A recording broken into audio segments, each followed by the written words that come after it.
Hello and welcome to episode 7 of Touchline Talk with Odds Changer, where we will be discussing all the latest news and gossip from the Premier League, the EFL and the rest of the world. As usual, I'm joined by football broadcaster and writer and general man in the know, Dean Jones, to dissect all the latest news and rumours on the grapevine. Hiya Dean, another topsy-turvy weekend in the Premier League and a big week ahead with a double game week as well, so plenty to talk about this week. Yeah, absolutely, mate. Yes, the strange old season continues, doesn't it? So hard to predict results and outcomes. The league tables look bonkers across the whole of Europe right now. So it's a lot of fun, if nothing else. It is a lot of fun, and consistency is probably the key word for a lot of these teams. And there's definitely no consistency, maybe consistency for the wrong reasons for Arsenal. What is going on at the Emirates right now? Another defeat to Burnley, a red card for Granit Xhaka. Aubameyang finally scores, but scores in his own net, which nobody could have predicted. And then in front of their own fans, booed off at the end. I know you've been quite steadfast, thinking Mikel Arteta will be given time to turn things around, but surely results dictate, and the way things are going, what Roy Keane was saying the other week, they'll have enough just to stay up. Are they looking like they're in a relegation fight right now? I mean, they are looking like that. I mean, surely they won't be. And you compare their squad to everybody else that's around them, and it's ridiculous. But look, Arsenal fans wanted change. They wanted Arsene Wenger gone, and this is the problem. When you go from one extreme to another, this is what happens. Man United are experiencing it, and now Arsenal are experiencing it. And I'm afraid it's just part of football. This is how cycles work. Emery was the wrong man. Is Arteta the wrong man? I don't know. But if you're going to appoint a manager with a lack of experience, then you have to at least give them time and back them, because otherwise what's the point of even trying it? You know, he can't just turn things around in short spaces of time. He has to be given longevity. And I think more important than getting rid of Arteta is allowing him to reshape the squad in the way that he wants to do and how he feels necessary. I wrote on Friday, actually, in an article that he was having thoughts about Xhaka and was probably going to now listen to offers. I think that's probably been cemented by what happened at the weekend. I don't think anybody will be sorry to see him go. But that the kind of decision he has to make. And I think Arteta is willing to make those decisions now. He has to be bold because it's his job and his reputation that is going to be shaped over the coming months. And I stand by the fact that he's not in danger right now. He's not. But like you say, if you lose every single week, you will get sacked, because that just cannot happen, no matter how highly thought of you are by the people above you. So, yeah, a big time for Arsenal. They've got obviously approaching the January transfer window. I don't expect loads of business, but I do think they're going to have to do a couple of smart deals. Yeah, big conundrum for Arsenal is the Mesut Ozil situation. He's still around the club. Obviously, he's not named in the Premier League squad or the Europa League squads, but having him around the squad, around the club, does that cause a negative effect, or should he be thinking of bringing the German back in just to sort out their problem, because they're lacking creativity, they're not scoring goals? Ozil possibly could solve that equation. Do you think he should be brought back in? I don't actually, no. I think Ozil was actually part of the problem. I think that Ozil's had enough chances to save Arsenal in the past, and he didn't do it. And I think people have forgotten now, because Arsenal are lacking creativity. They're like, well, we've got Ozil. Well, yeah, but Ozil wasn't doing anything when he was playing. So that's not the answer, probably. Like, leaving him out the squad was probably a step too far, but I think there are other reasons as to why that's happened. I think they need to find a new club for Ozil and move on from it. But I think the fact he's lingering is just another problem. They need to just get rid of players like that who aren't playing any future in what Arteta is planning. They've got a big problem with Aubameyang as well. He just doesn't seem to be motivated. I mean, Aubameyang, he's never been a man that, was an out-and-out goal scorer. I know that people will say, well, look at his goal-scoring record compared to Lewandowski when he's in Bundesliga, and that's okay, but he's not that number 9 that they're probably seeking right now by sticking crosses in and all the rest of it. Aubameyang is a man that you need to mould your team around and get him in the right positions, and they need to get back to doing that before they do anything else. Yeah, Arteta, probably a criticism maybe towards him is that he's been a bit loyal to some of those players in his squad that maybe he should have got rid of.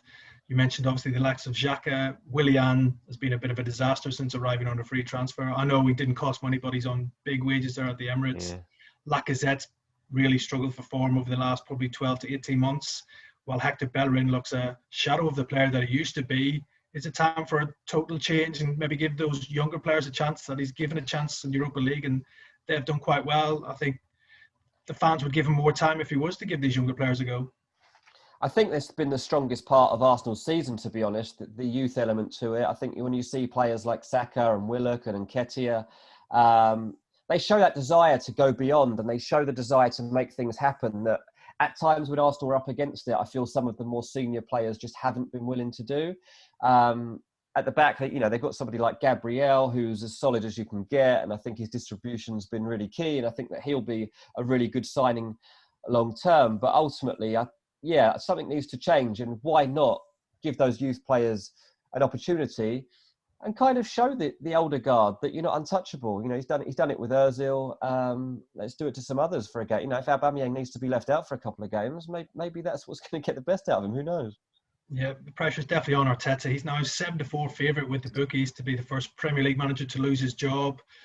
Nobody could have predicted that, I think, at the start of the season. That FA Cup win back in August seems a long time ago right now for all Arsenal fans. And I think the next couple of weeks leading around Christmas going to be key for Arteta's future.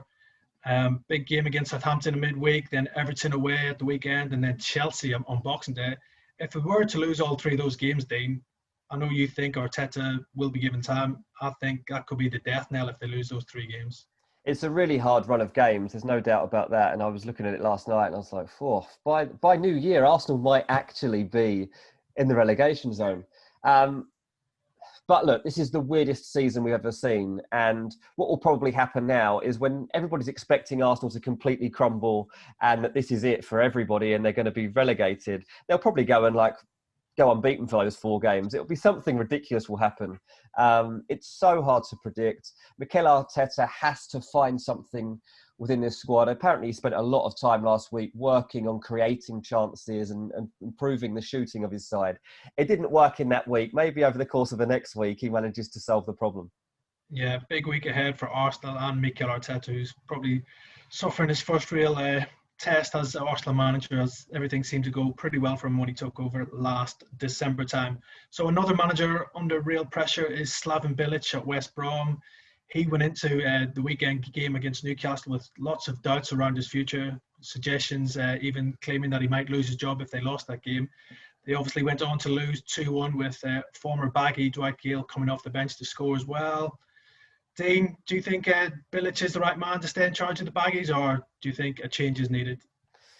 Well, you just said that Arteta's the favourite to lose his job. I think I would probably have Bilić as my favourite to lose his job.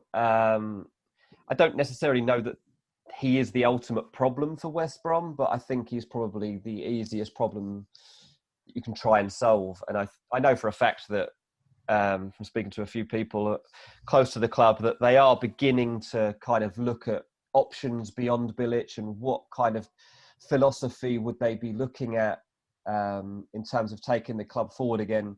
Bizarrely, Roy Hodgson was actually one of the names that was put to me. I'm not sure Roy Hodgson would be looking to go back to West Brom, to be honest with you. But I think that it just goes to show that they are looking down every avenue as to what worked in the past and what is going to get the best out of this team again. So it'll be interesting to see where they did go. But certainly for me, Bilić is right up against it now. Yeah, big week for him as well. He's obviously got Man City in midweek, so not expected to take anything from that game. But then a big derby against Villa at the weekend. And I think if they were to lose to Villa, that could be the end for Slaven Bilić. Second bottom right now, 6 points from their opening 12 games, just the one win all season. And obviously we've all known during the summer there was a bit of unrest between Bilić and the board over the transfer dealings at the club. So my big concern is who could do a better job than Slaven Bilić at West Brom. It's a squad probably mainly of championship players. I think he's done really well to get them back up. And the club probably don't want a similar situation that they had the last time they were in the Premier League when they sacked their manager and Darren Moore then came in as caretaker manager and it just seemed to set the club back a bit. So whatever the West Brom do next, they've got to choose the right man, and it's just getting that right man, Dean. And there's not many good managers out there who would probably jump at the chance to take that West Brom job. There's not, no, and that is the difficulty. I mean, you've got people now like Martin O'Neill who are touting themselves and saying that they're ready to find a new club, but you've got to be really careful about what route you go down here. And are you thinking short term? Are you going to appoint someone that just gets you through to the end of the season and keeps you up? Or are you going to try and plan long term? I think, to be honest, if West Brom did take the decision to get rid of Bilić, I think they should really be just looking at a short term fix, give someone a 6-month contract with some sort of incentive to then have a big payout at the end of the season if you do keep them up, and then the possibility to extend their stay. That, for me, is the kind of motivation that West Brom will need to stay up in the division. Yeah, I'm sure Big Sam's waiting on that call, probably from the West Brom board. If they do decide to axe Slaven Bilić, because he's maybe the type of man, a firefighter who can go in there and maybe sort them out and give them a real possibility of staying up in the Premier League. Just moving down to the Championship, strange season down there as well. We're saying the Premier League is one of the strangest seasons on record, but team that was probably tipped to be in amongst the promotion hopefuls at the start of the season, Nottingham Forest, struggling at the wrong end right now. Obviously, they're on to their second manager already in Chris Hughton. Sabri Lamouchi was sacked after losing his first 4 games, but Hughton hasn't had the desired effect as yet at the City ground. I think it's 3 wins from 14 games. They've now lost 4 of their last 5 following that disappointing home defeat to Brentford at the weekend. A lot of unhappy Forest fans around right now, Dean. I thought Chris Hughton would have been a good appointment at Forest. I know it's early days yet, but seems he's not been able to transform their fortunes just yet. He hasn't yet, no. And I mean, we're just talking there about West Brom and the difficulty they'll have in replacing Bilić. I mean, it's people of kind of Hughton's calibre that probably would have been in the frame for a job like that in other circumstances. And there was no reason to think that Hughton wouldn't be a good appointment for Nottingham Forest. I still think, to be honest, that he could be a good appointment for Nottingham Forest. And I think that the league table isn't really a fair reflection of the quality of this squad and the quality of Chris Hughton. I think that they've been conceding some really bad goals, and I think that they are errors that he'll manage to extinguish and he'll manage to fix the problem areas, and then they've obviously got to start converting chances. Hughton's the kind of manager I personally feel that you just give time to turn things around, because there's enough other clubs out there that would love to have somebody of Chris Hughton's guile and experience in charge.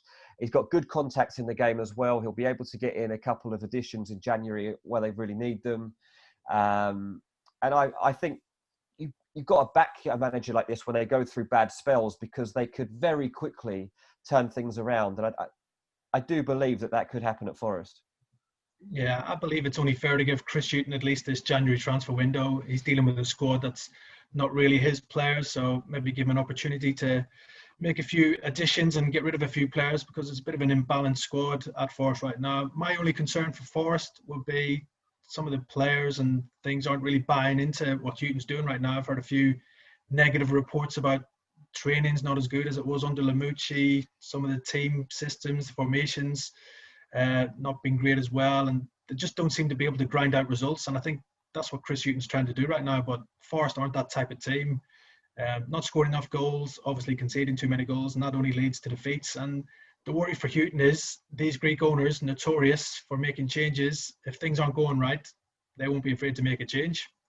Yeah, absolutely that.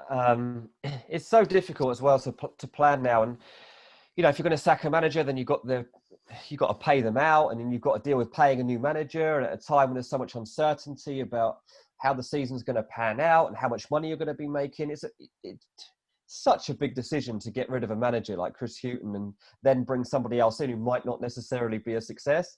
So I agree with you. I think January, he certainly needs time to bring in a couple of players. And then in the weeks after January, we can really start to judge him. And if things are really bad, then obviously you've got a big call to make. But I'm pretty confident that he'll turn it around. Yeah, we'll see what Chris Hughton can do over the next few weeks, and see if he'll last to January, which hopefully he will do.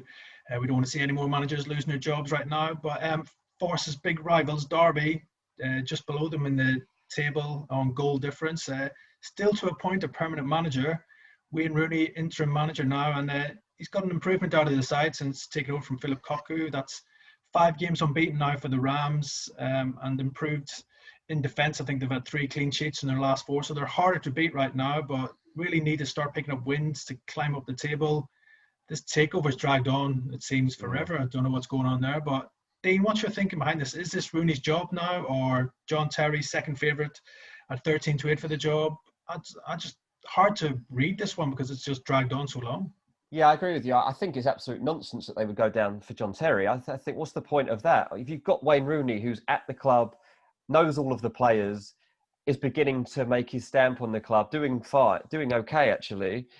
what's the point of bringing in John Terry, who is just alien to it all? To be honest, I mean, he might know the league, but he doesn't know that set of players. He doesn't know the circumstances. He doesn't know how to motivate them player by player. And I think that Wayne Rooney has shown that he can motivate this squad of players. He's building it around a togetherness. He's been calling team meetings and trying to get a unity among the players. I think that there are a lot of players that are really benefiting from playing under Wayne Rooney. And I think that he does deserve the opportunity to kind of see this through. And I've read a piece the other day talking about how hard he's working, the kind of hours he's putting into making sure he makes this a success. And from my point of view, this is worth the gamble for Derby to get Rooney going in management, to be the club that kind of gives him this platform and potentially reap the rewards of having, you know, the greatest English players of his generation leading them forward, and potentially have him this season staying up, progressing from there, and who knows where he could take him in the season after when things get back to normal a little bit and you've invested in him. Again, the lure that he would have in terms of pulling in players, whether they be on loan or on permanence or free agents, he could quite easily build a squad that is capable of promotion next season. So I personally think that Wayne Rooney will be given this job. And if it's not, then it's got to be somebody like Sam Allardyce, who has that caliber and something that Wayne Rooney just can't offer them. Yeah, big decision for whenever this takeover finally does go through. For whatever reason, it's just dragging on, and obviously the club haven't been able to appoint a manager. But yeah, Rooney has him on an upward curve. He's given out all the right signals that he wants this job on a permanent basis, even willing to hang up his boots to concentrate on being a manager as well. So I think, as he's doing quite well now, Wayne Rooney deserves that chance to be given the job and see what he can do with Derby, potentially with new investment as well, if that does finally go through. There was a big managerial casualty in Europe over the weekend, Dean. Borussia Dortmund parting ways with Lucien Favre just 24 hours after a really humiliating defeat to newly promoted Stuttgart as well.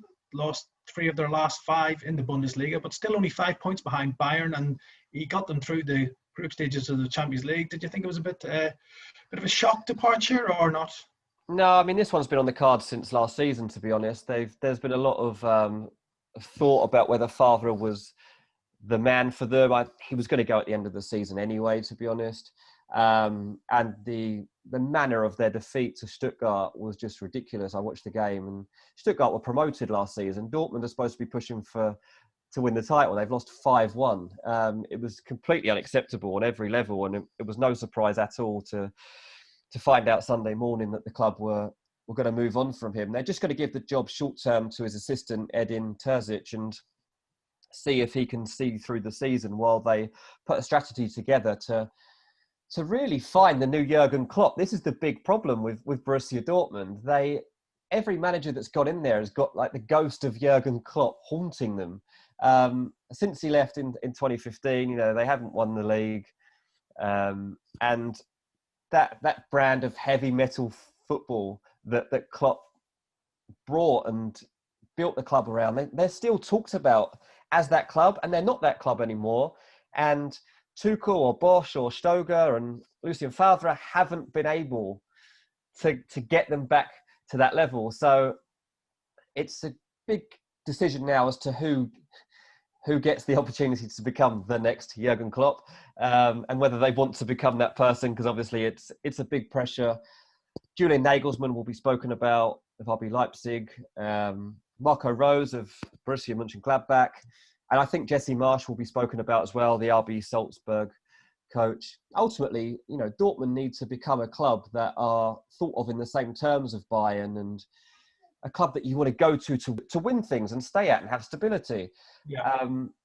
And really push on in your career. And it could be like the end goal for your career. But at the moment, Dortmund always feels like a stepping stone. It's like Jadon Sancho's there and then he'll go somewhere else. Erling Haaland's there and then he'll go somewhere else. Gio Reyna's there and then he'll go somewhere else. Perhaps they need somebody that can say, hang on, you don't need to go anywhere yet. Like, stay here. We can try and win Bundesliga and we can have a real crack at the Champions League as well. So I think that'll be in their thinking. And those are the 3 guys for me that they'll be talking about.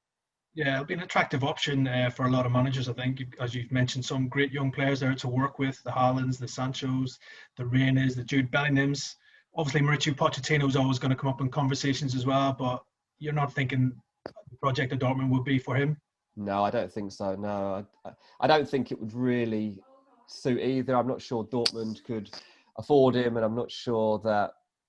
No, so it'd be a good job for someone like Pochettino, because they do have the potential to hit higher heights, and he could, if he went in there and won the league, which isn't impossible at all. Then he's back in that frame. But I personally feel that Pochettino will be looking for just that next step higher. Yeah, I think so. Pochettino's obviously a man in huge demand as well. So whenever a job comes available, he is going to get linked with it. There's obviously a couple of managerial casualties in the Football League over the weekend as well. 2 in League Two, with David Dunn losing his job at Barrow and Stuart McCall getting the sack at Bradford as well. Bradford have been the real surprise this season, tipped as many promotion favourites by many people before a ball was kicked, but they're languishing third from bottom of the table right now. They've lost their last 6 games, just 1 win since October, I think. And McCall, who was in his 3rd spell as manager, just couldn't get the club back on track. They always say never go back. He did for a 3rd spell. It hasn't worked out. Jonathan Woodgate, surprise favourite for this job, Dean, 2-1. I can't see this myself. He didn't have the greatest spell at Middlesbrough, but obviously he's got connections in the Yorkshire area. So do you think it'd be a good appointment? I mean, who knows, to be honest, because it's just completely left field, isn't it? I mean, you'd think you would go for a more trusted hand in that division if you were going to get rid of someone like Stuart McCall, who obviously knows the club inside out. That's why they probably gave him the job for a 3rd time in the first place. So to go for Jonathan Woodgate, I'm not honestly sure what the thinking would be behind that. Obviously, he's got pedigree as a player, and he certainly have a name that might entice a few players from higher up the league ladder to come and have a go with him. But it's a real lottery if you're going to give the job to someone like that, because you don't know. It could be a great appointment. Equally, they could be 3rd from bottom now and end up bottom in a few weeks' time, because you just don't know where you're heading with an appointment like that. So I'm sure there'll be other names thrown into the frame in the coming days. But it's a shame it didn't work out for Stuart McCall, because that club means so much to him, and he was really excited about the opportunity to go in there and turn that around. And I think it's just unfortunate, and it must have been quite a hard decision to part ways. But ultimately, the results over the last 30 games have just not been good enough. Yeah, I don't think McCall can have any complaints really with the outcome there at his Bradford. But yeah, big decision for them now to get things right on the pitch. Phil Parkinson obviously is available now after leaving Bolton. He's also a Bradford legend after what he achieved there, getting them to the EFL League Cup final and also promotion from League Two as well. I'm hearing Sam Ricketts, the ex-Shrewsbury manager, he's also interested in this job, as is the current Morecambe manager, Derek Adams, who's done a really good job at Morecambe on a shoestring budget as well. We've also got the likes of Donny Cowley available, who came close to getting the Sunderland job as well. But yeah, I think Bradford's a good job out there for managers. Big club, good fan base, and if things can get on the right track, they can move up the leagues as well. So it'll be interesting to see who Bradford end up going for to turn their season around. But that's us for this week again on Touchline Talk. We will be back next week for more news, more gossip, and hopefully more news on the grapevine for you guys. Thank you.